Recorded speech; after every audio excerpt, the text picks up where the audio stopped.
In this episode of the podcast, we're talking to Peter Glatz. Now, I absolutely loved this episode for many reasons. And if you've ever wondered or wanted to be inspired in how to change your career, how to redefine yourself, perhaps even after having a career in a field that maybe doesn't suit who you are or your values, this episode is definitely for you. See, after 43 years of practicing as a dentist and owning a dental practice, Peter left all of it. He sold the practice, the home, everything, and he went on to pursue his dream of becoming a line cook and chef at the nation's most prestigious restaurants, which he successfully did at an age beyond 60 years old. His story has been featured in many different places, including Bon Appetit, as well as The Today Show, and I'm grateful to have him on as a guest and to learn from his experiences. Let's go ahead and dive in. This is the TSS Podcast. It's a place for authentic conversations to uncover the stupid, simple truths that help us succeed in business, create better relationships, and lead more fulfilling lives. Welcome to Think Stupid Simple. Peter, we have this little ritual. We like to start the meeting of the minds with the lighting of a candle. It's my happy place, Peter. Nice. So I have to say I'm very excited for this conversation and to be able to get to meet you, at least virtually. And you're kind of a spirit animal of mine, if I were to say. I mean, reading your story is incredible, and we used words like inspiring just before we started talking because it is inspiring. But to briefly summarize, you left your career as a dentist, owning a dental practice after 43 years, and then became a line cook for gourmet restaurants. Is that correct? Correct. Yeah, that is unusual. and I guess from my perspective, it's one of those things. I love learning, and I would like to think that learning and new experiences is a part of my life for all of my life, especially when it comes to like being able to redefine myself. And you have done that. So I kind of wanted to go back and I wanted to hear your story from you. Okay. Well, really the story goes back to when I was in my third year of high school. I was always a good student, and I was often the teacher's pet, but that was never anything that I strived for. And where I really wanted to differentiate myself was as an artist. And my father had been an art major in college, but as he put it, I had you and your sister to raise, and I had to give it up. And he got a job that he really didn't like.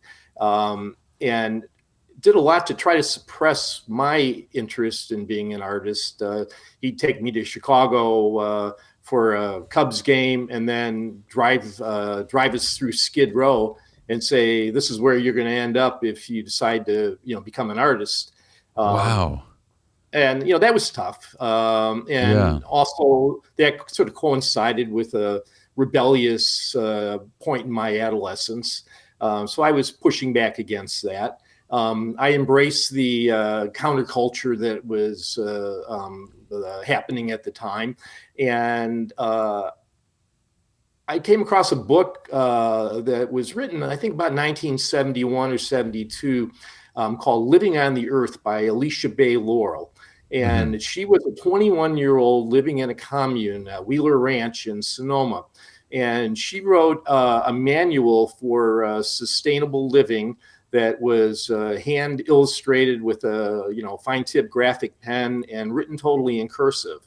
And I became enamored with it, and decided at that point the course of my life was to be an artist, hippie living in a commune, growing vegetables and building my own dwellings and that sort of thing. Well, I started college. And about halfway through my freshman year, one of the young ladies living in our dorm brought back Sunday dinner from her farm and invited everybody that lived in that we lived around to have Sunday dinner together. And she got to talking and telling me that her grandfather had an organic truck farm, and all the vegetables we were eating were from the farm. And by the time the evening was over, I had finagle an invitation to come to her farm on spring break. And it was a fascinating experience, a fascinating environment. We were getting our plants ready for the summer. And I really, really enjoyed what I was doing. We ended up during this time, I got to ask, what was your father's kind of impression of everything that was going on at this time? We were at a little bit of a tough point in our relationship. And when I announced to him that I was getting engaged, his reaction was, "Oh, what'd you do, get her pregnant?" And so it wasn't really something we talked about a whole lot. Okay. But at any rate, as it turned out, my wife, having grown up in the farming environment, it wasn't anything she really enjoyed or particularly wanted to do with her life. And she had different ideas and aspirations. And by nature, I'm always somebody that is a people pleaser. And so when it finally came down to it, well, as my father put it, how are you going to support a family as an artist? You ought to be a dentist. And I ended up switching from art to dentistry, to pre-dental curriculum in undergraduate. And that sort of changed the course of my life. So I became a dentist, and I always tried to draw out the creative aspects in it. So I found a mentor at dental school who was he was the head of the department, and he did all of his own lab work, all of his gold and porcelain work. That's really unheard of. Practically everybody has a dental technician do this sort of thing, but he did everything, and he tutored me and mentored me. And he was a wonderful, fabulous dentist. He was very dismal as far as financial success went. And unfortunately, I took all of his influences and always focused on the artistic aspect, doing the best I could. If somebody didn't have sufficient economic means, I'd give away my work. So that was always a financial struggle, doing the kind of dentistry that I wanted to do. I got interested in dental implants right when they were first becoming a popular modality in the United States. And I made 2 trips to Sweden to learn from the developers of this particular technique. So I was spending a lot of money on my education. I was anxious to do these complex, innovative cases that had a high ticket price on them. So I ended up doing a lot of pro bono work just to be able to do the things that I wanted to do. Well, then by that time I had 3 children, and we had moved into a big house in the country with a big mortgage, and shifting my focus toward paying the bills just had to happen. Years went by, and the kids were ready to go to college. And so dentistry became more of a business for me than an art form. And I never went into it for the financial aspects. So it took me into an area that I just didn't want to be. But I stuck with it. And the last several years of my practice, I practiced in the state of Illinois, and for that period of time, Illinois had, I think, the worst economy in the whole country. I was working in the state capitol, and most of my patients were state employees with the state dental insurance. The state was so backed up that sometimes I'd have to go 9 to 12 to 18 months waiting for payment. And meanwhile, all my overhead was ongoing. Oh, wow. And I had to pay my bills as it went along. So that just became a a struggle that I just didn't want to participate in. Yeah.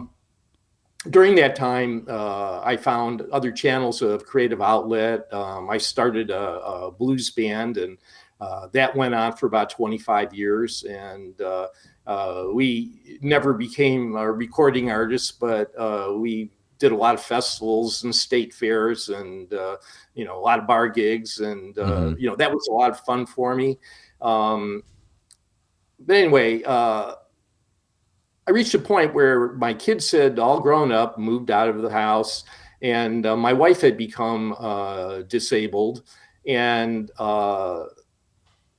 it was a real struggle, and where life was heading just looked dismal.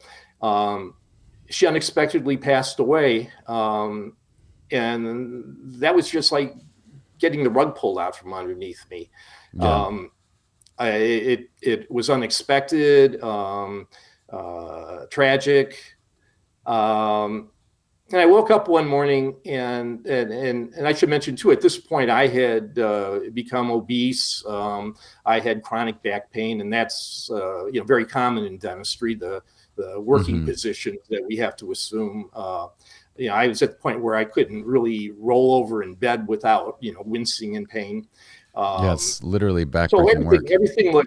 everything looked bad to me. I woke up one morning and I looked at my little dog, and said, "Why are we living in this big house and 2.5 acres of grass to mow?"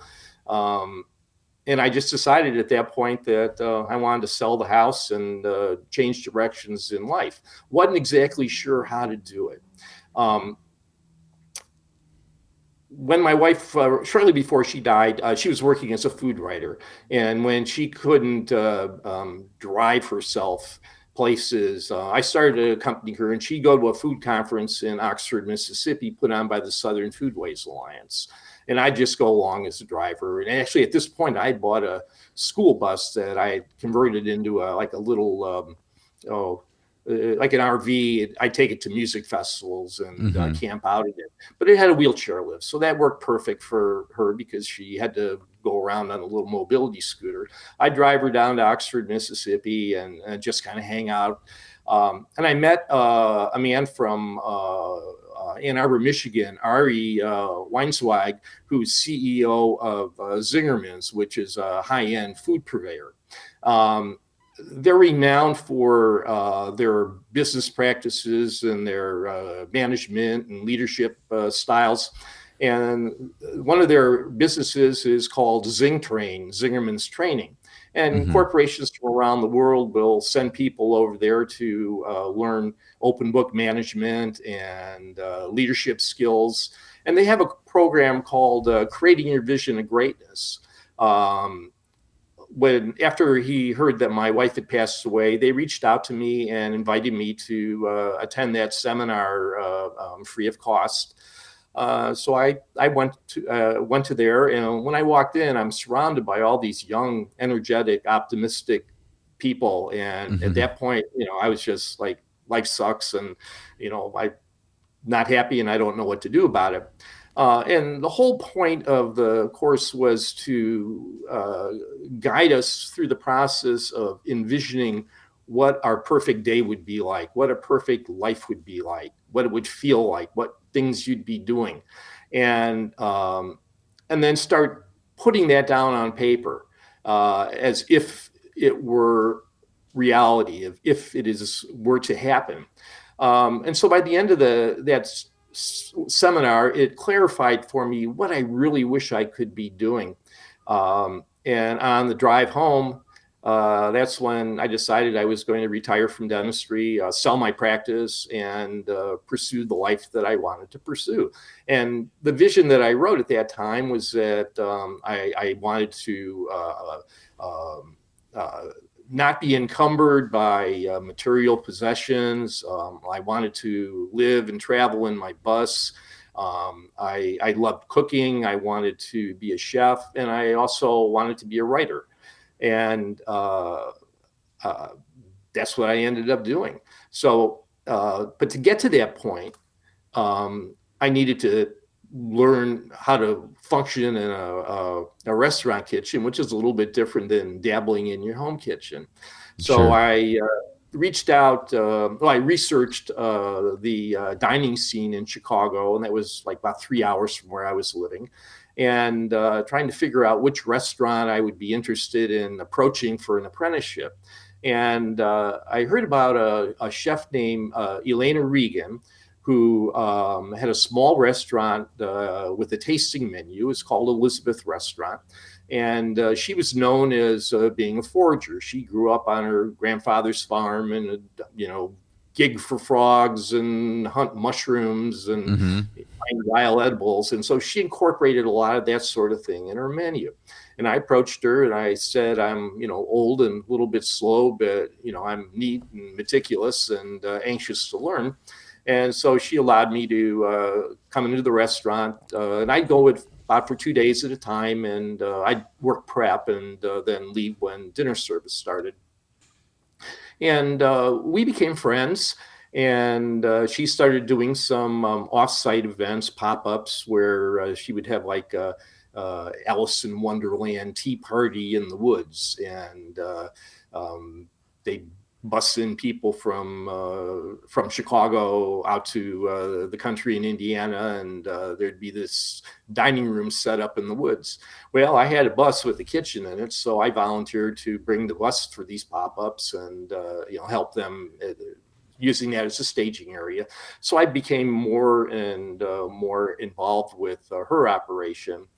And I was enjoying that so much that then I started altering when I take vacation, I take vacations in places that had an interesting restaurant, and I'd arrange to spend my vacation working in the restaurant. So That's awesome. I worked in a restaurant in New Orleans.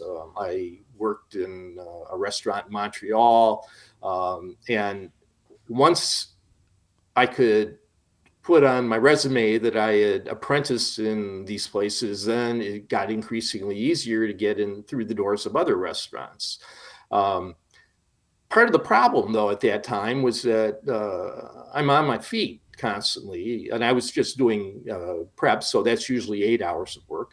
I was on my Yeah. feet all day and really having a hard time making it through the day with, I had some herniated discs in my back that were aggravating. And so after my wife had passed away, she had been writing a column for a newspaper, and her editor approached me and asked if I'd take over the column. And he said, by the way, there's a group of us our age that get together at 7 o'clock every morning at a CrossFit gym and have a workout. And I had successfully avoided going into a gym my whole life. And I thanked him for his kind advice, but I said, I really can't do it right now. And then another friend hit me up the same way, and turned out he goes to the same workout group. And so eventually I got coerced into attending, and I really felt like a beached whale. Everybody in the group was in their 60s and 70s, but they're lifting weights and, hanging from bars and climbing ropes. And, That's incredible. I couldn't roll over in bed. Well, the coach, who is this 73-year-old, 6'8" man, this, built like, a football player, he took me aside and he said, man, you're in bad shape, and I want to work with you, one-on-one, 7 days a week for 90 days. And he just wasn't the kind of person you could argue with. And so I showed up and ended up losing 80 pounds and overcoming, all the physical things that were bothering me. And then, I realized I could actually get a job, full-time job in a restaurant kitchen now. And so after I sold my practice, the person I sold it to, part of the contract was I had to work 2 days a week for 2 years with them. So that kind of kept me from, doing the formal launch of my career. But in the meantime, I got a job at a local restaurant. I'd work in the dental office from 7 to 3, and then I'd start my shift at the restaurant, working in the evenings. And it was kind of a point of amusement and curiosity for my dental colleagues to, they come into the restaurant and ask to, see Dr. Glatz, and they'd see me coming back That's in. hilarious. I step away from my fry station and, like, why are you doing this? And so I'm doing it because I love doing it. Plain and How old were simple. you at that time? Be about 62, 62, 62. 63. Because, I mean, those are like 14-hour days. Like you're saying that you went in from 7 to 3 and then you went Yeah. in and worked again afterwards.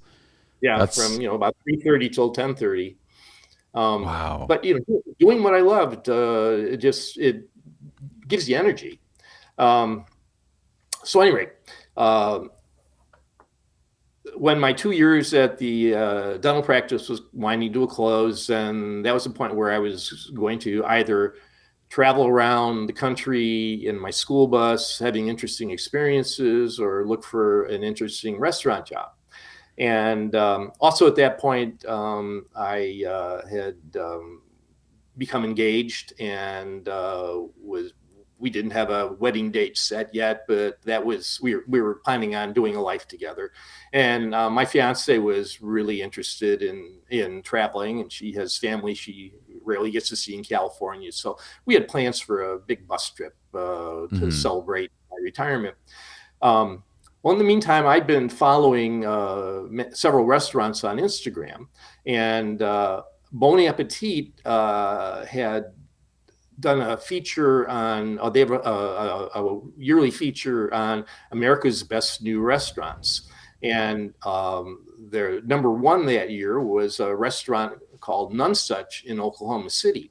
And Bon Appetit did a little video of this restaurant, and I watched it on the Instagram page. And I said to my fiance that, this is a kind of place I'd like to work at sometime. And then a couple months later, None Such posted on their Instagram feed that they were looking to hire a cook, and email your resume to them. And so I emailed my resume, and it was, it was my dental curriculum vitae with a little, it was 7 pages of dentistry and a half page of my cooking training, and not expecting to get a serious response, but they contacted me and invited me to come for a 2-day working interview. So I drove to Oklahoma City, and this place was amazing. It was meticulous. The food was beautiful, creative. They were into all kinds of innovative and progressive culinary techniques. The place was clean as or cleaner than most operating rooms I'd been in. Twice a day, all work stops, all the counters are cleared off, everything's scrubbed down, the stainless steel is hit with stainless steel polish, soapy water's poured on the floor, scrubbed with a scrub brush, followed by a squeegee, and then everybody gets on their hands and knees with towels and hand dries the floor. This happens twice a day. And like, wow, this is amazing. And during my 2-day working interview, I made several mistakes. I did a couple pretty big screw ups. And at the end of the first day, I called my fiance, and she asked how it went. And I said, well, this is a fabulous place, but they're not going to hire me. They're way over my head. But I thought, well, the second day I'm just going to go into it and just for the learning experience without expectations of, I'm no longer under the microscope. I'm just doing this to get what I can out of it. And they shocked me at the end of the service by calling me into the office and offering me the job. That's incredible. Yeah. So then my wife and I set up a wedding, and in 2 weeks. And then 2 weeks later, we were in Oklahoma City starting our new job. And I made the decision when I sold my practice that all the proceeds from the sale of the practice in the house, I put those in investment accounts. And I didn't want to touch them. And I really wanted to live the life totally on my earnings and start a life just like I'd be starting it if I was 20 years old. Mm-hmm. And so we got a tiny little apartment in, sort of a little sketchy neighborhood. And I think I was making $13 an hour. And I go to work at 10 o'clock in the morning, and I get home at 12:30 at night, and work 5 days a week. And on my days off, I sleep until 4 o'clock in the afternoon, trying to catch up. And, it was physically demanding. But it gave me a real strong sense of pride that I hadn't had in a long time, that, I'm doing this at my age. And I developed really wonderful relationships with all the other people in the kitchen and the front of the house, and everybody was in their 20s. So, Mm-hmm. I'm 65, 66, 67 at this time. Um, and the restaurant has an open kitchen. It's a tasting menu format. So I was in charge of a few dishes. And when it was time for the guests to have the courses I was working on, if my hands weren't tied, I'd be able to run the courses out to the guests and chat with them. And I developed a great relationship with the clientele.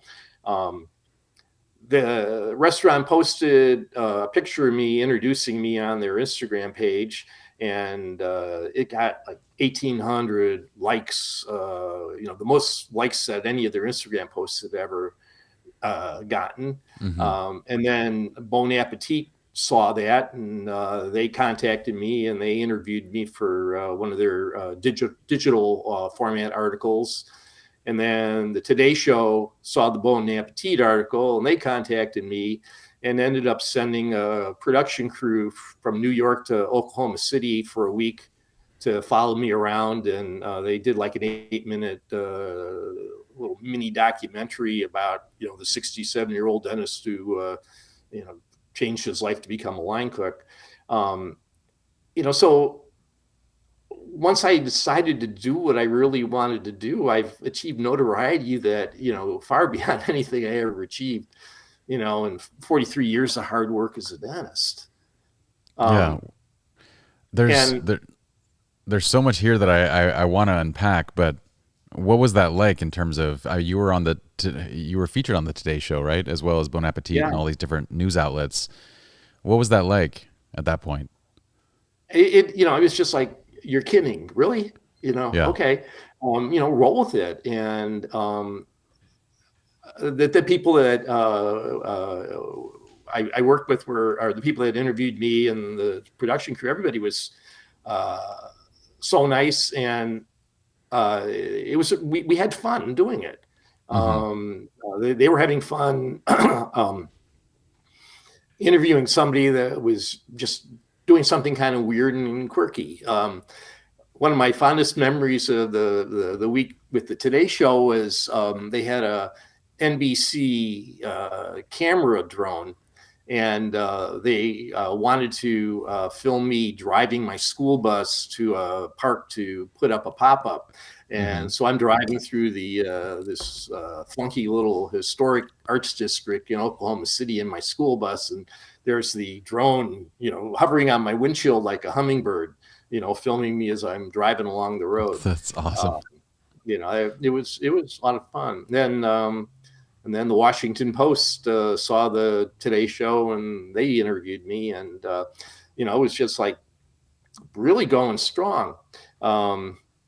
And one of our VIP diners, people that had come to the restaurant like 50 times in the last 2 years, kept telling me, we want to have you cook for us in your bus sometime. So I promised I'd do that.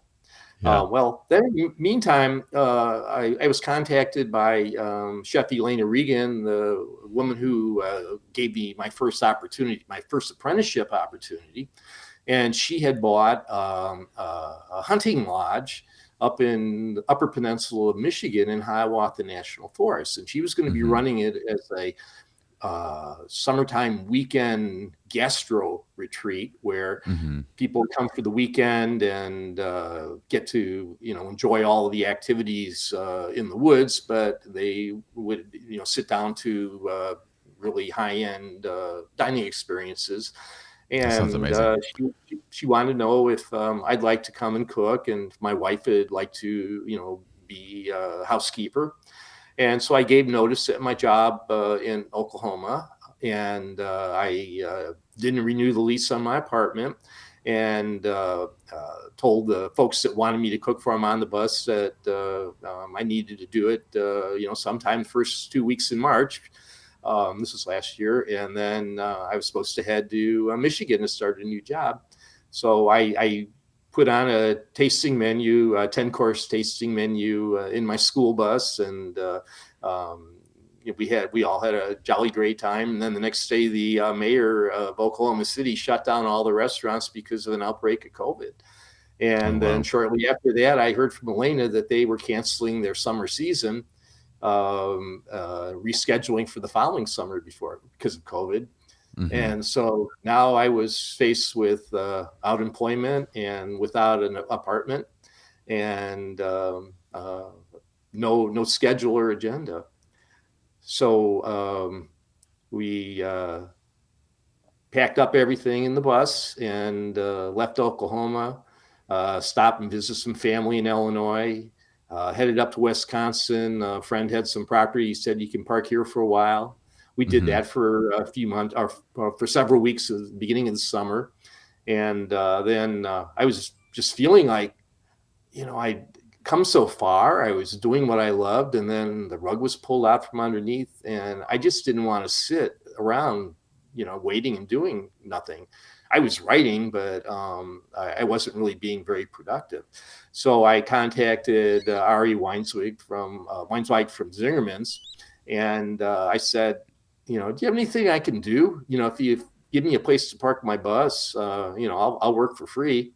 And he said, Hmm. well, you can park the bus behind our restaurant, and you can work on my girlfriend's farm. And so we headed to Ann Arbor, and we spent most of the summer there. So I was a vegetable farmer, and the bus was parked behind the restaurant in the corner of a shopping center on the busiest intersection in Ann Arbor. And yeah, and I must say that my school bus on the side of it, I have the lettering "Make America Kind Again," Hmm. and the bus is all painted up in pretty colors. So people were always coming out of the restaurant and coming around and taking pictures of the bus, and we'd be waving out the windows, and that was an interesting summer. Well, anyway, I got the word then from Chef Elena that they were wanting to have us come up and just do some maintenance work, and they were going to have one weekend where they were going to have some guests come by. So we went to Michigan and finished off the summer there. And then at that point, I decided to try to continue my training. Restaurants were starting to open up again. So we headed to Asheville, North Carolina this past November, and I apprenticed in a restaurant called Curate, which was a Spanish tapas restaurant. And that was a great experience. And then we decided that with the pandemic, we were just going to skip the holidays, keep everybody safe, and went down to a campground in Florida, spent the winter there. And during that time, I bought a steam combi oven that would allow me to make really good bread. So I spent the winter perfecting sourdough. That's crazy. Um, and Now, then this entire time, you do have your savings and your investments, but you are choosing, like, you don't want to well, use those, correct? Correct. So we both started taking Social Security, Hmm. and even with just living on Social Security, because our life is so frugal and minimal right now. We're still putting money away into savings, which is pretty amazing. Um, so anyway, we had gotten our vaccinations in Florida and felt it was safe for us to travel. So we went to New York to visit my daughter and her grandkids in March. And I was looking at Instagram, and there's a restaurant in Minneapolis that I was interested in doing an apprenticeship in, and I saw that they were hiring cooks. And I looked at my wife and I said, you want to go to California, but this restaurant in Minneapolis is a place I've always been interested in. She said, well, send in your resume, see what happens.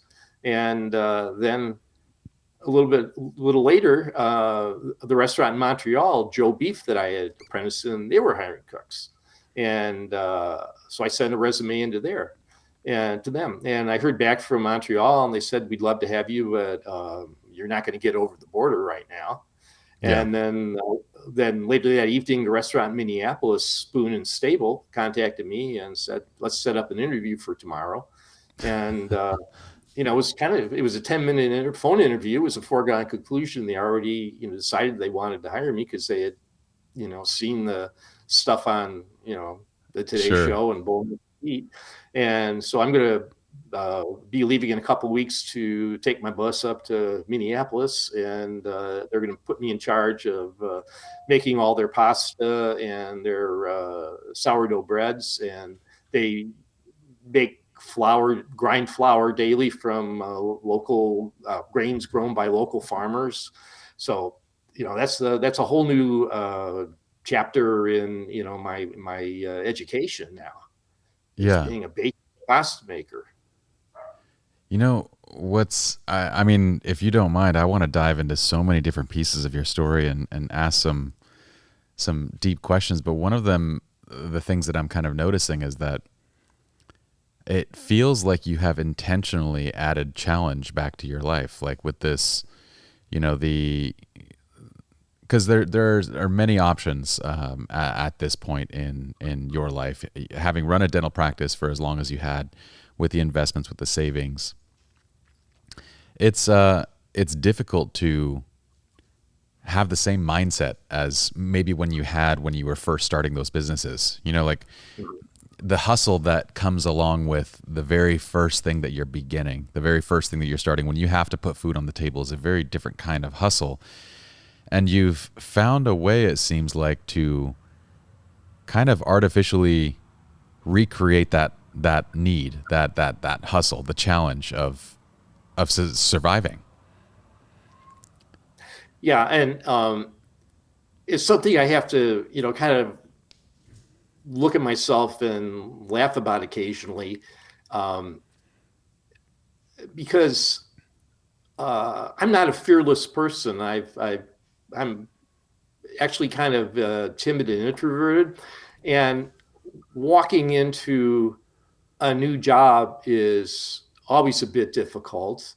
Sure. But walking into a new job with gray hair, where everybody else is, that they're all kids.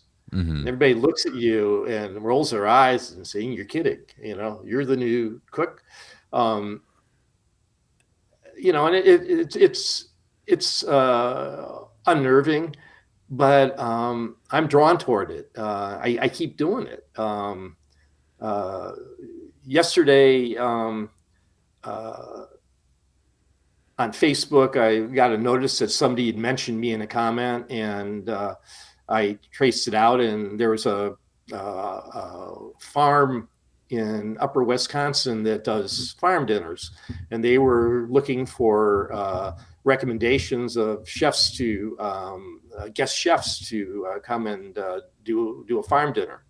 And I checked the distance from where I'd be working in Minneapolis to where this farm was, and it was under 2 hours. And I said, well, I'd be interested. And they responded back to me, and we're going to talk about it. But it's like, really, you're starting a new job. You haven't even been there yet. You don't even know exactly where you're going to be living or what you're going to be doing. And now you're taking on a project to do on your day off, Mm-hmm. that you have to prepare, feed 20 people and in an unfamiliar kitchen, and, be back at work Monday morning. So it is kind of crazy and impractical, except I just keep doing that kind of stuff, and it all turns out good. So I'm not getting any negative feedback that would dissuade me from doing more of the same in the future. Yeah. I I don't think you should change in any way in the future. And I mean, you mentioned something about, you're not a particularly, maybe I think you used the word fearless, or you're, socially it's difficult to walk in those situations. But I think there is somewhat a level of fearlessness. You don't have to display fearlessness in every single aspect. Socially, things can still be intimidating, but on the side of, it feels like this process of having things taken away and adjusting and reaccounting and coming back at it is something that you have been practiced at, like you were not afraid of doing on multiple different occasions, and COVID being probably the latest one of these. Like when you brought up COVID, I thought, well, that should be relatively straightforward for you, because you have already done that process of reinventing. What do I do next? What is the next step? What is my next progression? So many times before. Hmm. But I talk to a lot of entrepreneurs, or budding entrepreneurs, who they might want to get their photography business off the ground. Maybe they want to get, they want to start an art school, or they want to become cinematographers, or whatever it might be that they want to do. But they do it while holding their day jobs, and their day Right. jobs are usually really good jobs. Like some of them are six-figure jobs, and you can always tell. And I feel like there are some people that do this successfully, that can manage the day job and do the side hustle, like you have demonstrated a few times.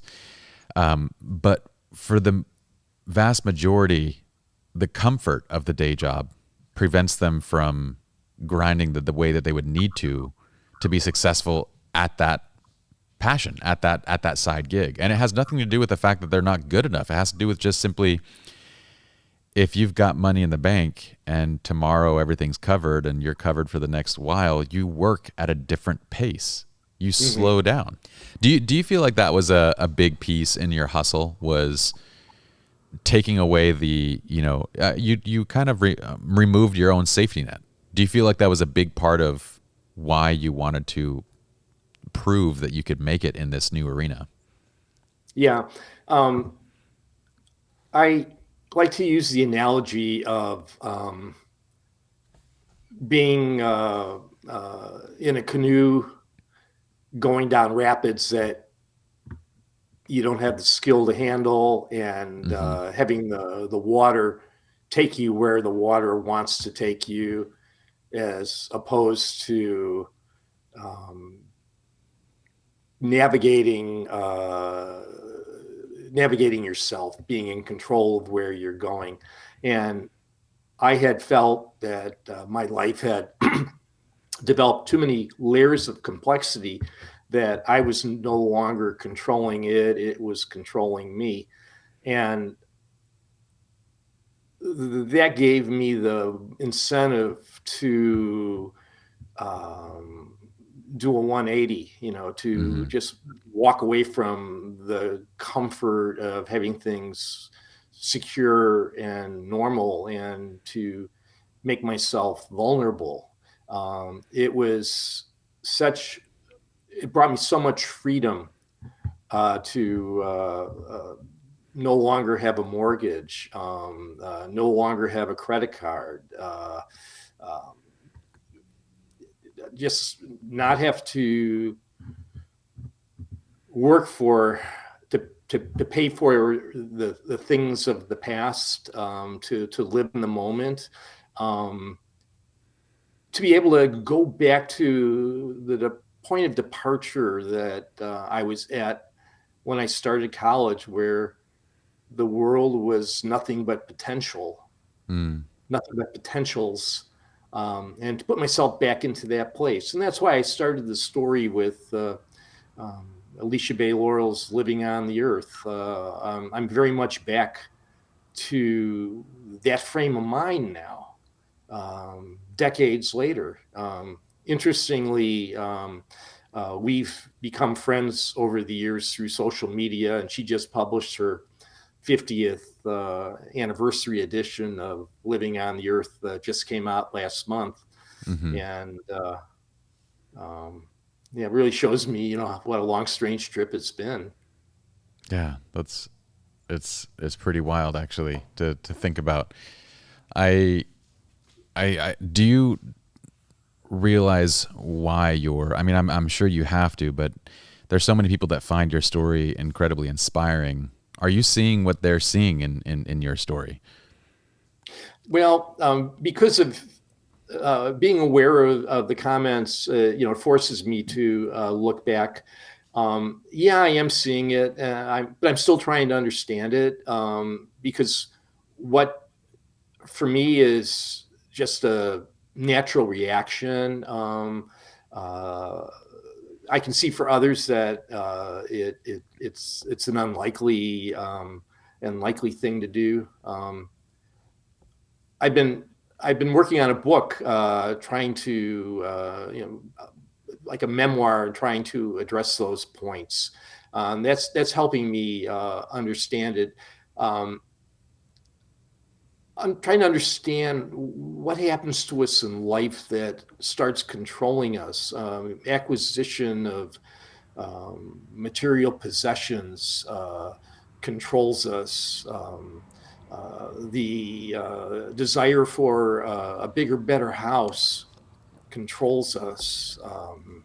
The desire to take lavish vacations, to eat out at expensive restaurants, all that starts controlling us. And what I've really found in my journey of the last couple of years is how much happier I am doing what I'm doing right now, and how little I actually value all the things that I had acquired in my life.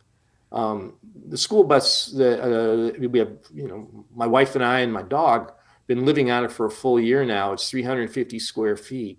Mm-hmm. It has a really nice kitchen and a little area to sit down, a little closet in the bathroom, and not much more. Two bunks to sleep on. But it's everything that we really need. Yeah. And this lifestyle is so inexpensive. And to think of how hard I worked chasing things that have no value to me at all right now.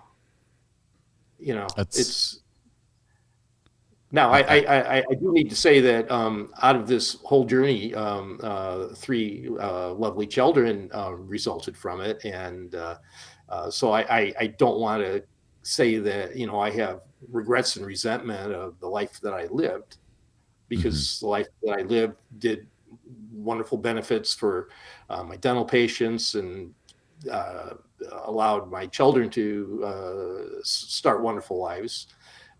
So I'm not whining about having done something different than I wanted to do, but circumstances allowed me to do what I want to do right now. It's I have a second chance, Yeah. chance to I, I reboot. I know exactly what you're describing. I have felt that feeling maybe a handful of times in my life. The feeling of kind of unlimited potential and just no limits. And at every one of those moments that I felt that have been a moment where I've had nothing and have been in pursuit of simply some sort of a challenge. The first time was, coming home. I did this kind of 2-year service work when I was 19 years old, and when I came home, I had nothing. I had my religious book, and I was in college, and I had nothing, literally nothing. And I remember how freeing the feeling was of like, just all I got to do is go to school and study and work towards this next thing. The next time that I felt it, I had quit my full-time job at Ernst & Young and given up my career as a CPA. Once Okay. again, all I had was a little bit of savings to fall back on, and it was, I got to figure out how to make photography work as a career. The next time I felt it was in my divorce, and after the divorce, I had come out of an unhealthy 14-year marriage, and preserve the rest of my kind of emotional health coming out of it. And it cost me literally everything that I had built in business up until that point. And I remember sitting in my 1-bedroom apartment with a sofa and a TV that I had borrowed from the office. And I was like, I'm the happiest I've been in a long, long time with nothing again. But each of these moments have been one of those moments where what lies in front of me is a challenge, and what is surrounding me is just nothing. The ability to simply focus on that challenge. So I find it fascinating that you've discovered this and you recreated it for yourself. But going backwards, I'm curious now to kind of rewind your story and go back to your father. Clearly, he was very fearful of you going down this route of art and creativity. What do you think created that fear for him? Oh, I think his own lack of success, his resentment that he was not doing what he really wanted to do. So he projected, his own negativities onto me. Yeah, he died lonely and unhappy. He was just always somebody that was upset about something, and kind of a character disorder. Everybody else was responsible for, the things that weren't right in his life. What did he end up doing for career-wise? Was he a dentist as well, or? No, he worked for companies that made labels to put on appliances. I see. And so, not very creative. He at one point he bought paints and started a few paintings, but that only lasted a few weeks. It was very inspirational for me because he was good, and I was young at the time, and it's like, wow, I want to be like him. But he never pursued it. And that bothered me. And that's what I wanted to do, and that's still on my bucket list. I'm figuring I'm going to do the chef thing until about 70, and then the next career shift will, I'm going to pursue art again. Yeah. I just recently saw an exhibit of works of Monet that he did when he was 70 and older, and all his Water Lily series, that's all work of a 70-year-old who's going blind. Yeah. And it's like, okay, cool, man. That's something I can do. Yeah. Yeah. And I have no doubt that you would do it exceptionally well. I was going to ask if, if you have a creative mind, or if you have a passion to do something and you're not doing that thing, especially if the thing that you're doing in its place is kind of just to make ends meet, and there's not really, like, it sounds like that's the type of job that your father fell into. I find that type of it grinds at you. That kind of a day-to-day life grinds at you, and it takes away from a lot of who you are, and you find other ways to kind of cope and deal. A lot of times it's, it could be negativity, it could be alcohol, it could be, a whole bunch of things, but it's that thing that you're using to kind of justify or keep yourself going on this kind of pointless path. So you were, if I recall, between 18 and 20 when you were kind of going and doing, you were in the 60s at that time in life where I that is one of those things that I desperately want to have experienced that, I'll never get the chance to obviously experience. But what was that entire piece of your journey like when you had basically rebelled against Dad, and it sounded like you guys weren't really talking much at that time, and gone on this journey? What was it like? It was a very exciting time. It was a challenging time. The Vietnam War was still going on. Nixon resigned. I was in Chicago when the riots took place in the Democratic Convention. So in many ways, the time was challenging. I was eligible for the draft, but the times were also very exciting because there was just so much music and so much art and creativity going on, coming out of the counterculture at the time. And it was an explosion. I don't know that there's been anything like it before or since. Yeah. Yeah, I would, before I could drive, I'd take the train down from the suburbs to Chicago. They had a neighborhood, Old Town, which would be kind of the equivalent of Haight-Ashbury.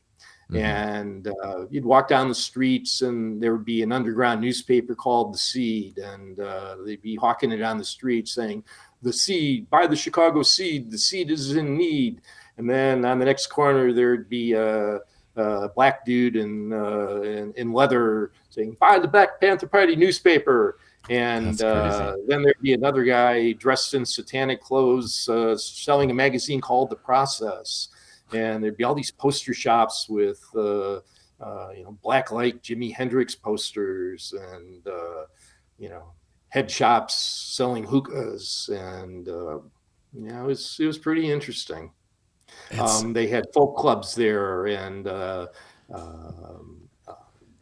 John Prine at that time was a mailman whose side hustle was writing songs and performing at folk clubs. And, I got to see him in the early years. So, it was a very fertile ground for having expansive thinking. Do you feel like in ways 2020 is almost the opposite of the 60s? I mean, the 60s, from everything that I've read and heard, it felt like, freedom of speech and movement towards expression and towards, being unique and being creative and being different. And now it's like there's cancel culture. You're mm-hmm. too different. You say something that's a little bit off. You don't conform to whatever people think that you should be. And we shouldn't be listening to you. We can't differ in opinions. We can't. It feels like two polar opposite sides of kind of life. Yeah, except for dissension that's happening right now. We're seeing Black Lives Matter is the modern day version of the civil rights movement. We're seeing a lot of similarities. The assassinations of Martin Luther King and Robert Kennedy. That happened then, and then we didn't have too much of that for 50 years, and now we're having that kind of stuff happening again. So there are some similarities in the way that society is changing rapidly, mm-hmm. But I don't see the brightness in the 2020s.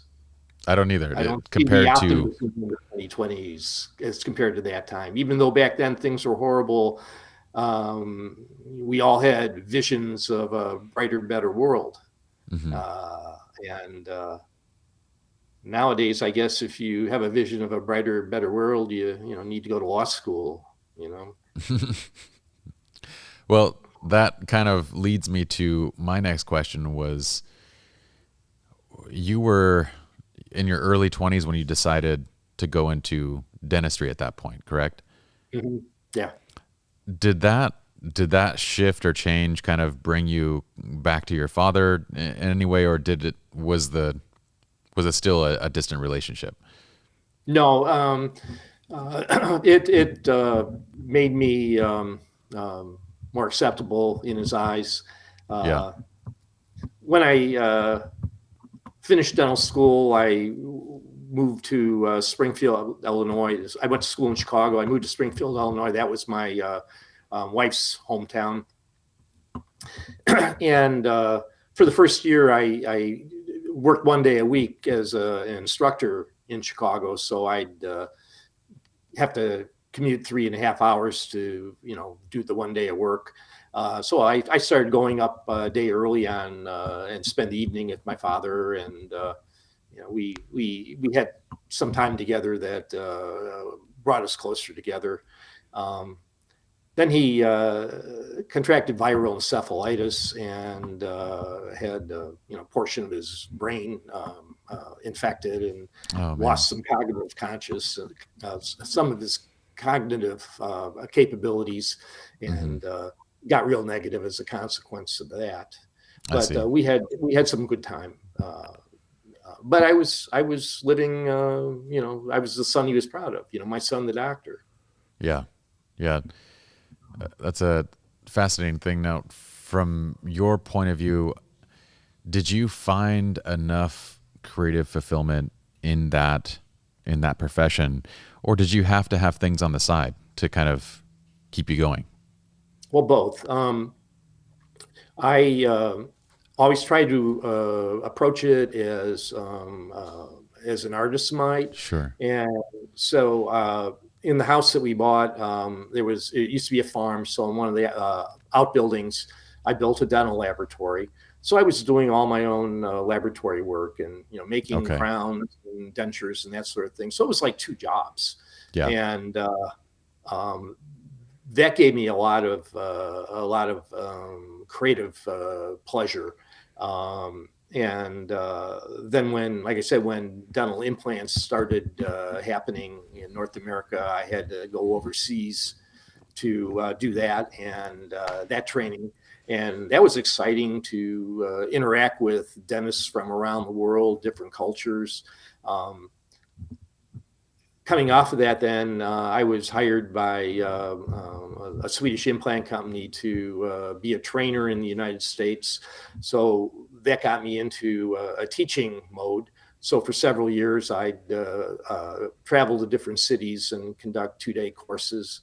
So that was a form of creative fulfillment. I'm putting together, back then it was carousels of slides, but like in modern day equivalent, putting together a PowerPoint program, that's exciting. That's fun. It's creative, artistic. It's kind of creativity within structure, basically.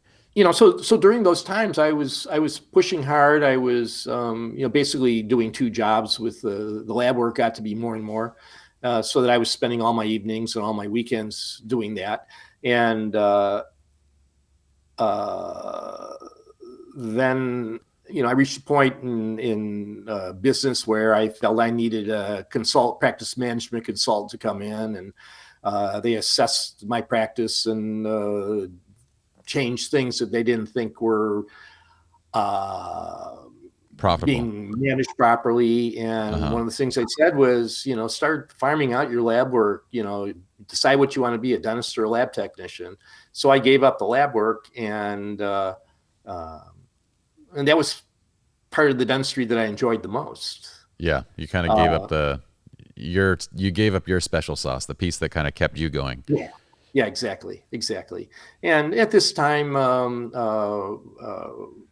my wife was pushing to remodel the old farmhouse, and my first child was ready to start college. And all of a sudden, my financial responsibilities, did a big leap in a very short period of time. So my focus had to change to, running a business. And that never has been anything that's appealed to me or given me any energy. So that's interesting, because your background is mostly creative. I know in dental school, they teach a little bit of business, but I think it's mostly technique based, right? What you're learning. So how did you bridge this gap of knowledge then? You're running your own practice, and you're running it as an artist, which many photographers run their photography studios as artists, and they're not necessarily super profitable in doing it, but they make a living and they're happy doing it. So how did you bridge this gap in going from kind of dentistry as a creative practice and to business? With extreme difficulty. I wasn't very good at it. I abdicated responsibility for anything I didn't want to do. So, at various times, my wife would be the bookkeeper, my mother-in-law would be the bookkeeper. And then they come and say, you have these bills to do and you don't have enough in your checking account. And it's like, how can that be? I'm working so damn hard. I'm a workaholic, and then I'd end up realizing that I have to do this myself. I have to be the bookkeeper so I can see what's going on and do something about it. And, I hated that. And I took courses in it and management courses, but I did it and I was good at it. I'm a great bookkeeper now. I'm very meticulous. I still am, but I don't like it. Yeah. So anyway, each step along the way, it took me farther and farther away from what I really wanted to be doing. And so I'd say for the last half of my dental practice, and I'm not talking about direct patient care, because I had wonderful relationships with people, and I know I did a lot of people good. But, running a business, no, I wasn't interested. I could see the patient side as being something that would be fulfilling to you too, because it sounds like from everything that you described, from cooking a meal and taking it out to the clientele, you seem like a people person, and that you like to get to know people and that kind of piece. But the business itself is a very interesting thing. You can enjoy the technical or creative craft of something, and yet you can hate turning that thing into a business. It's one of the things that I actually talk to photographers quite a bit about. We specialize in photography education, and one of the things that I hear the most is, should I turn my hobby into a profession?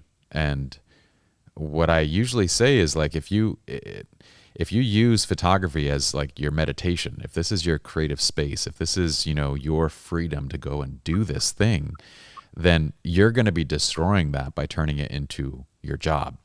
So you have to kind of keep in mind that once it's your profession, it's at best, like we described, creativity within structure. You can exercise some level of creativity to the level of the expectation of the client that's hiring you.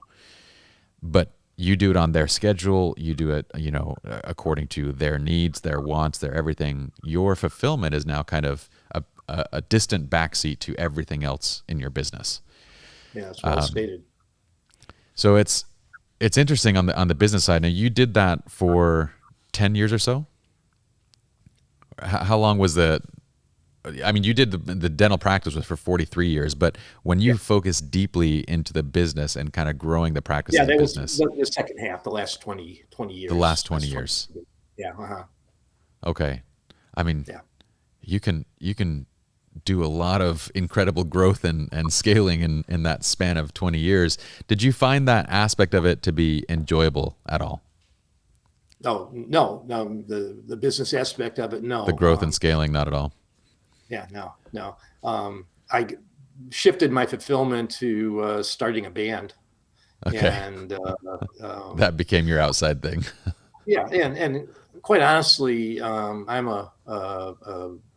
not a very good musician. I picked up the harmonica and started playing guitar, but I put together a really top-notch blues band, and one of my skills was leadership and marketing, and I made all the posters and I did all the PR, and we really grew it to a successful band. And my wife used to look at me and say, why couldn't you take that same passion and creativity and market your dental practice? And it just wasn't there for me. Yeah, it's not the same thing to do it in something that you are passionate about versus something that you are not. And I use the word passion kind of carefully these days, because I do feel like many of the things that you described as far as becoming a line cook and learning the chef skills, you are now a chef, again, a term that should be used carefully, because I would describe myself as a cook at best. I like to cook food, but I'm not good. And, to get to your level of skill, there's a lot of grinding and hustle, which a person might not describe as I don't know if you're passionate about necessarily the grind and the hustle. It's exactly that. It is a grind, but you can be passionate enough about the entire process. And so I like to say the the ends justify the means when you're actually passionate about something. Some people are just passionate about the result. They want to be the chef, but they don't want to necessarily like, oh, I don't want to be an apprentice for 2 years. Like that sounds insane. Yeah. Yeah, you have to love the whole process, and there's nothing glamorous when you're doing prep. You have a list of tasks to do, and they're sometimes tedious and monotonous, and it's the same thing every day until you change the menu. But in the same vein, it's also meditative, and I've just always enjoyed it. But then also there's the element of wanting to continue to challenge. And so I got to a point once I could complete a given task adequately, then I started timing it and try to complete it adequately in less time to become more efficient. So even with mundane things, I'm throwing little mini challenges out, just to kind of keep things moving and to advancing to a higher level. That's a really great way of looking at it, because you can take a practice as simple as cutting onions or dicing vegetables or whatever it is, and you can actually add a challenging element to it by simply attaching time and consistency or whatever it is to the process itself. It's a very powerful way of making mundane things interesting again. I would have to imagine that dental hands translate pretty well into chef's hands. Yeah, they do. The only problem is 67-year-old hands.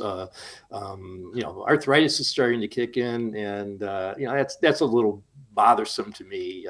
My hearing's not as good, and my hands are a little stiffer. But fortunately, somebody else who saw the Bon Appetit post was artisanal knife maker from California called company's called Aura, A-U-R-A. And they wanted to know if they could send me a knife. They made me this beautiful knife that, I said, if you ever need a testimonial, that this is a perfect knife for arthritic hands, it's the shape of it is wonderful. So that's you fantastic. get tools to compensate for your weaknesses. Well, and one of those things for you was also fitness and exercise. I found the same thing. I was 30-something, I think 36 years old when it was super odd. I mean, my job is somewhat physical. You have a lot of equipment in anything media and production. There's a lot of equipment to kind of carry around. But at 36, I was finding I was getting back problems. And I was like, this is so weird. Like I threw my back out lifting a baby out of a car, and I thought this is unusual. That all went away, and my job became 10 times easier with the addition of serious weight training into my kind of weekly structure. And it sounds like you found the same thing with CrossFit, unusually. Yeah, it was just a very unique situation to fall into, being able to be amongst a group of peers, and having a loving, committed coach who I became his pet project. If he can rehabilitate me, he can rehabilitate anybody. And, in fact, when I left Oklahoma, my first stop was back in my hometown, and after lifting furniture and loading my bus and doing the long drive, I had hurt my back. And COVID was in full swing at that time. So the gyms were closed, but I contacted him, and he snuck me into the gym and gave me a couple exercises for my back. And then he made little videos demonstrating it for refreshers. And that set off a light bulb in his head. And ever since then, every day he's posting little mini workouts on his Instagram feed. And he's done about 300 of them now. Yeah. So that we can all continue to work out remotely. Oh, that's awesome. It's so unusual that usually most of those kind of physique or those bodily pains come from the lack of usage. Like not exercising and doing the thing that makes them sore is what actually kind of gets you to a place where you repeatedly injure things. Yeah, you have problems with your back, so you strengthen your core, and Now, I don't exercise my back. I exercise the other muscles that support it. Yeah. Yeah, makes a big difference. Yeah, that's crazy. So can you tell me this in this, I mean, you've had multiple points in your life where you have basically started over and redefined who you are, what you do, everything. Is there certain things that you do in between those moments? Like, COVID hits, you decide to go into dentistry, you decide to leave dentistry, all these different moments. Are there certain practices that you use to kind of help recenter yourself in those moments, to kind of, you push forward with such a positive mentality, and I'm wondering, like, what helps you to kind of maintain that? I think writing is one thing. I don't journal per se on a consistent, regular basis, but I write a lot, and I'm not a very efficient writer. My thoughts tend to ramble, but getting the thoughts out and then trying to clean them up is a clarifying process. What do you like to I write put a about? lot of hours into the book during the pandemic when I haven't had anything else to do. I've continued to write an article for an Illinois newspaper. I just started writing for another periodical, and just that practice is for these transition times. I think that's what keeps me going, keeps me thinking, keeps me doing something. It gives me a momentum. It may not be the momentum in the direction that I want it to be going, but it's still keeping me moving, keeping me thinking, keeping me active. Yeah. The time I spent on the farm in Ann Arbor this summer, it was using new muscles. I was working alone, doing tedious tasks, but it was, kind of like doing prep in the kitchen, and you have time to think. And so I don't know if that answers your question or not. It does. I find writing to be incredibly cathartic. It sounds like your puppies are awake. Yeah, well, we're staying at daughter-in-law's, and she just got home, so I had the dogs out in the backyard. So you might have a little bit of interference here. No worries. No, I find writing to be incredibly cathartic, and I'm working on a book, which I hope will be a series of books as well. But the days that I write versus the days that I don't, there's a noticeable difference in my countenance, and my partner sees it. She can notice, like, and say, "You didn't write today," and I'll say, "Yeah, I didn't write today." I'm just a completely different person. There's two things that I need.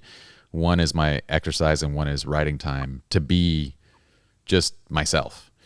But it's interesting how the action of just putting those thoughts down on paper can alleviate so much emotional stress and help bring you to a place of clarity. I'm curious when do you think your memoir might be released? Because I can't wait to get my hands on it. Yeah, I think in terms of, I'd say I'm about halfway there. I thought I was closer to the end, and then I took a online writers workshop with the Southern Foodways Alliance in Oxford, Mississippi, and there were, I think, 6 of us, and it was like, oh no, they're all professional writers, with large background publications.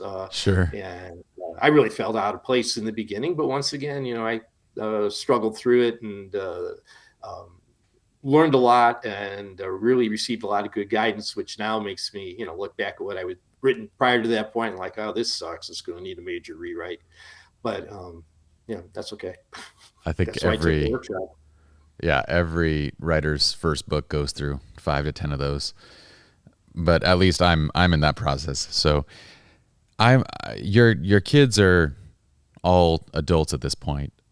Do you feel like they have seeing your example, do you feel like they've felt more empowered to kind of pursue the things that they've wanted to do versus maybe things that they felt that they were pushed into? Well, they're all three in the process of sort of changing directions of their careers, so probably so. Yeah. What are those changes from? What do they go into and what are they changing into? Well, my oldest is an attorney. Her interest is in social justice. Um, she was practicing family law, and then started working for the Brennan Center of Social Justice on voter reform, and she's wanting to phase out her family law practice and get back into doing social justice. My son's a social worker, and he's kind of shifting and carving out a niche for himself as gay trans by adolescent counselor, and is developing training programs. My youngest was a stay-at-home mom working in a bakery, and she's going to start teaching at junior college culinary school. So, I think I may have had an influence on, if you're not happy with what you're doing, do something else. Don't wait till you're my age to do it. Yeah, you mentioned when we're growing up, what happens that kind of pushes us down this certain path, and a big part of it is I feel like you experienced with your father, and I experienced with my father as well. You not only pick up the fears and regrets and failures of kind of your parents and what they were able to accomplish versus not able to accomplish. That's ground into you, but then you also pick it up from everybody around you. I mean, anytime you go to school or tell a friend or anybody what your dream might be, it seems like the first thing we kind of tend to hear back is how difficult that thing might be. Which is unusual because there's literally nothing worth doing that's not difficult. So it's like the weirdest cop out for any possible thing is like, oh, you want to act? Well, you got to know how difficult that is. And it's like, well, man, you could fail at being an engineer, which is equally as difficult in different ways. So, but do you tend to share those things with others, like the things that you're doing? I know at this point in your life, you've gotten to a place of comfort and self-confidence where you probably don't care anymore. Like, I don't care to share those things with anybody because whatever they say, I'm going to keep going forward. Yeah. But when you were younger, maybe, did you find that was worth protecting, or did you kind of push on regardless? Boy.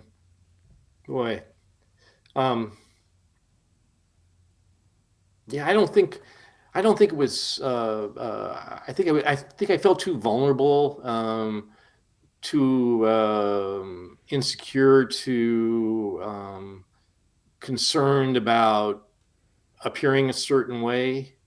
Sure. And now, and also, tremendously afraid of failing. Afraid of Again, shame. a weird thing, right? I mean, Yeah. And now, I'm really not afraid of failing. It's like my experience at Nonesuch. I'm sure I was the worst cook in the kitchen, or the least accomplished cook in the kitchen, or the slowest cook in the kitchen, or well, in because that I'm interview hard you of mentioned, hearing. yeah, in the interview you mentioned failing a couple times and making and doing what they wanted you to do, but clearly there's something significantly beyond the success in doing something when they hire you despite how the interview went. Yeah.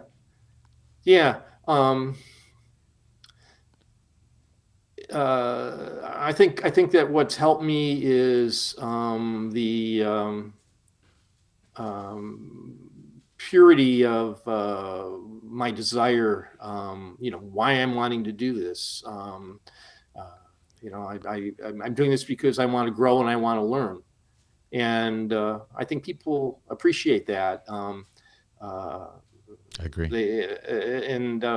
I have a positive attitude. I bring a little bit of old age wisdom, into a kitchen. The kids look at me and, like, why are you doing this? And I explain the reasons why I'm doing something. And it's like, oh, yeah, that's what perspective we ought to have too, you know.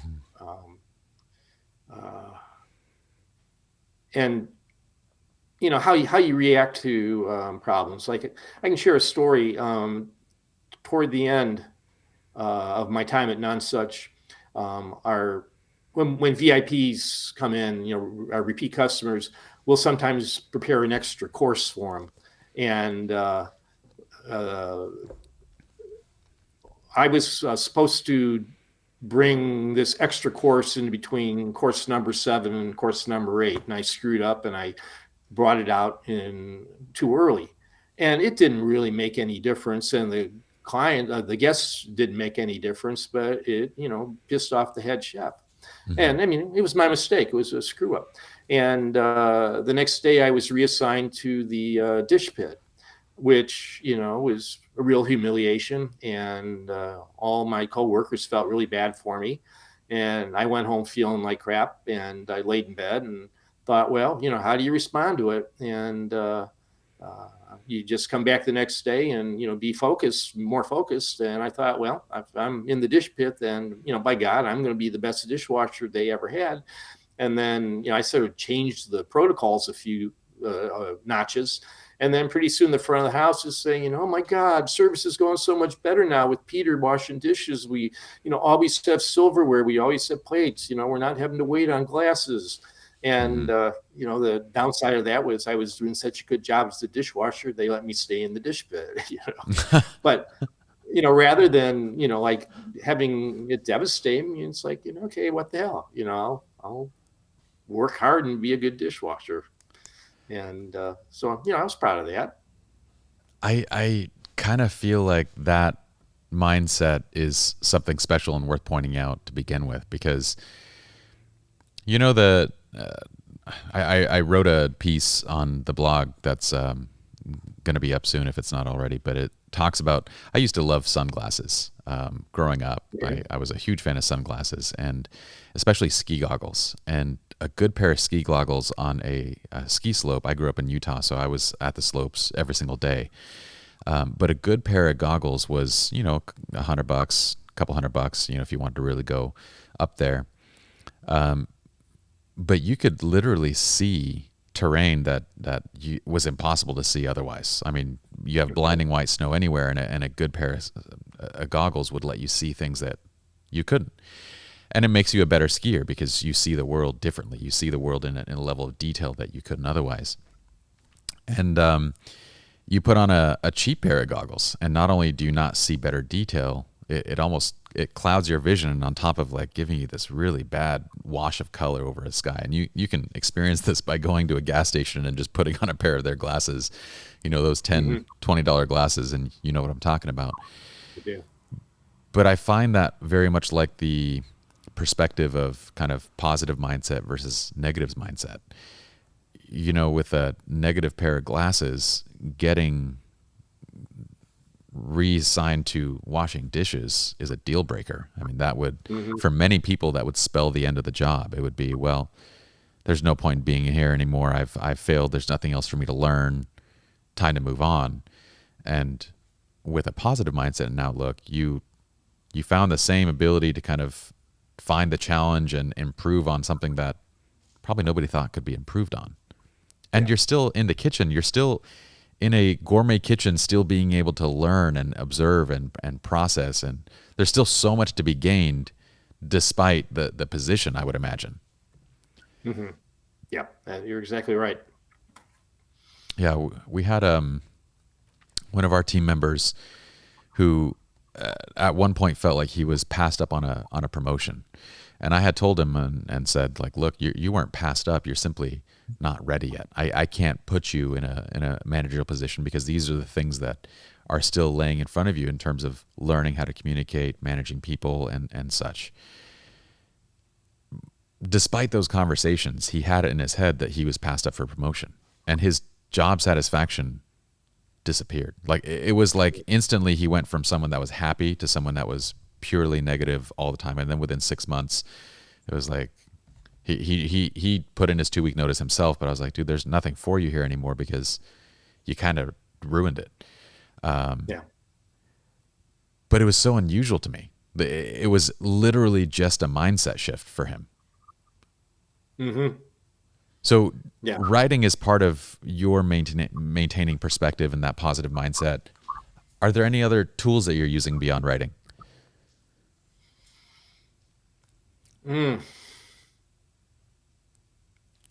Well, I guess, it's every day I get up and I look at my to-do list, and I have my coffee in the morning and brainstorm what things I could get done or should get done. And that gives structure to my day, and also, gives me little goals to pursue, and you drive satisfaction when you cross them out on the list.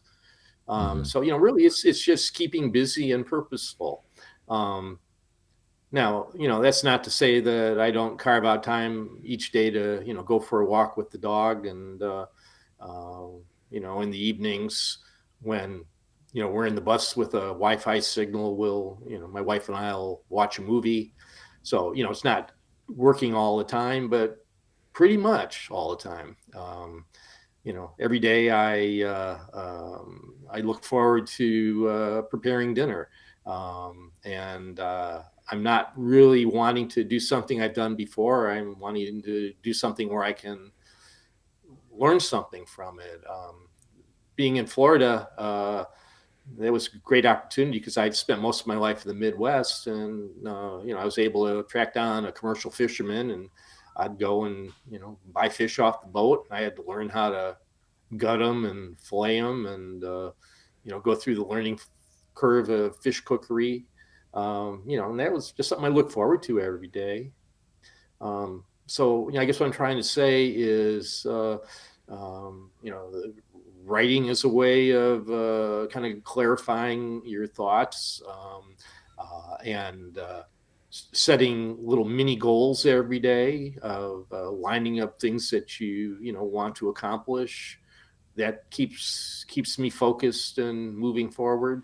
I just never can envision a time where I'm just sitting around not doing anything. I have a friend who said he retired, and he said what his greatest joy is he sold his house and now he has a condo. And he says, I just like to sit in my living room with the air conditioning on with a beer and watch somebody else mow my grass.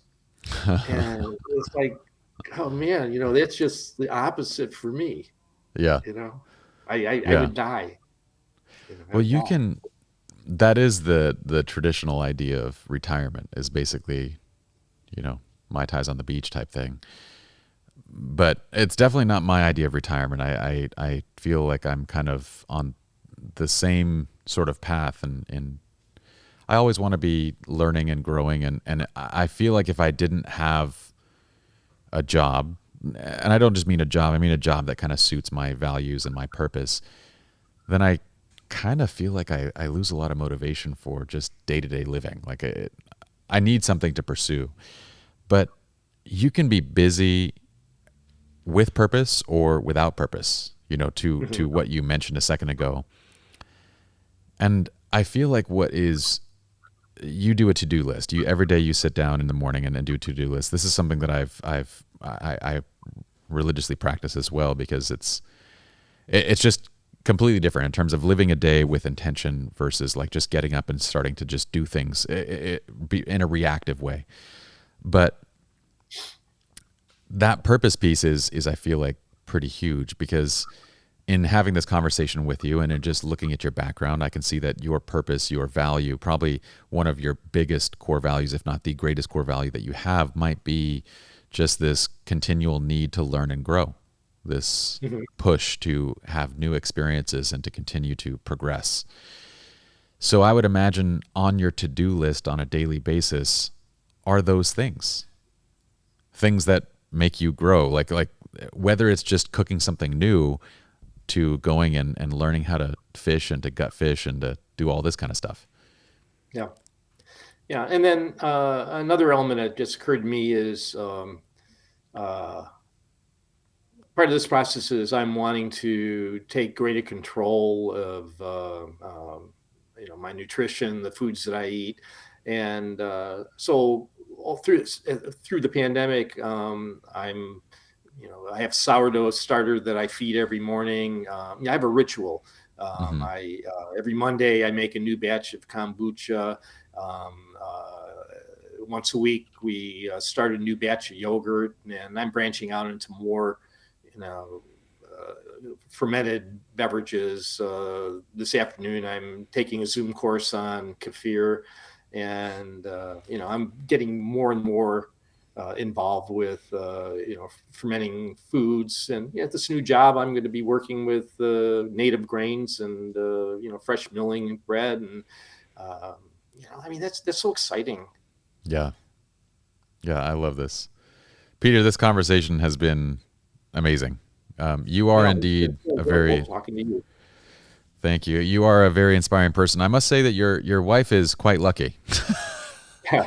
Well, actually, I'm very lucky. She's a perfect companion. That's amazing. Well, she sounds like she gets to have all sorts of treats on a regular basis. Yeah. Well, that's amazing. Where can our listeners go to kind of follow up on you and your story? Do you have an Instagram account? Do you have social media that they can follow? Yeah, I'm. My Instagram is Doc Glatz, DOCGLATZ. I'm on Facebook as Bertha Bus, and berthabus.com is my website. Awesome. We're going to pull all those up, and we'll also put in the show notes. So if you're watching the video for this, you can see all of Peter's links in the show notes. And if you're just listening, then you guys have all of the info and links. But thank you so much for joining me, Peter. I really appreciate the conversation. My pleasure. Yes. Stay well. Thanks. You too. Bye.